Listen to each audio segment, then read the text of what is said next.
jurnal ini memberikan penjelasan tentang sesar Sumatera. Indonesia menjadi salah satu negara di dunia yang kerap mengalami bencana gempa bumi besar. Sesar Sumatera disebut akan memicu tsunami. Disebut untuk mewaspadai ancaman sesar Sumatera. Dan mewaspadai ancaman sesar Sumatera.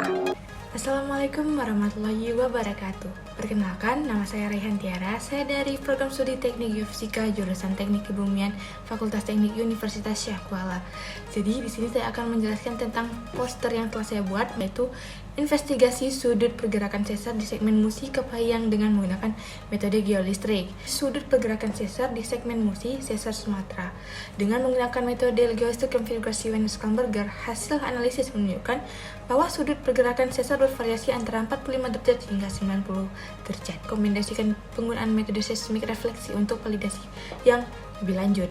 Pendahuluan dari jurnal ini memberikan penjelasan tentang sesar Sumatera yang merupakan sesar geser dekstral dengan panjang sekitar 1.900 km, mengakomodasikan sebagian energi hasil penunjaman lempeng Australia di sepanjang pantai barat Sumatera. Salah satu segmen aktif dari sesar Sumatera adalah segmen Musi yang melintasi Kabupaten Kepahyang.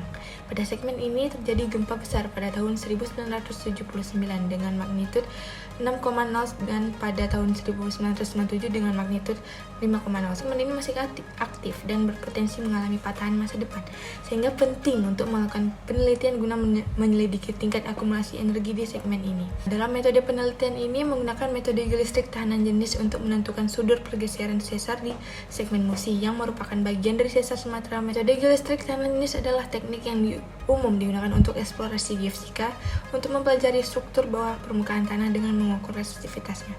Dalam penelitian ini, konfigurasi yang digunakan adalah menggunakan konfigurasi Wenner-Schlumberger yang melibatkan penginjeksian arus listrik ke dalam tanah melalui elektroda dan pengukuran tegangan yang dihasilkan. Prosedur pengukuran dilakukan dengan 4 lintasan sepanjang 480 meter menggunakan total 48 elektroda yang ditempatkan dengan jarak 10 meter.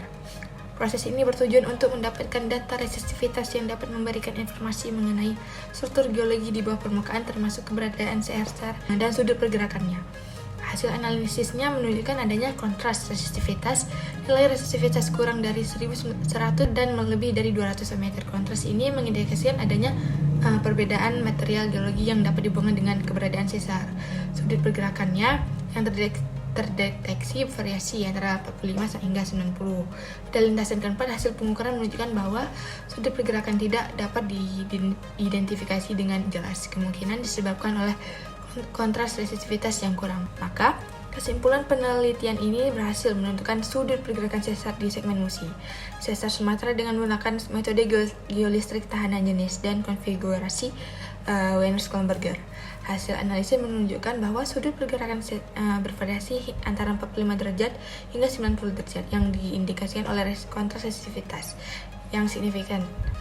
Maka, wawasan penting mengenai dinamika sesar terdapat tantangan dan dalam mengidentifikasinya.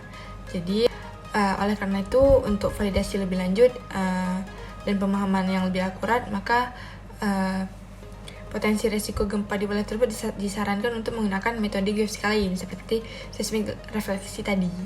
Penelitian ini memberikan kontribusi yang berarti tentang aktivitas seismik di segmen Musi dan pentingnya penelitian lanjutan untuk mitigasi risiko bencana di daerah rawan gempa tersebut. Jadi sekian dari penjelasan dari poster saya. Saya akhiri. Assalamualaikum warahmatullahi wabarakatuh.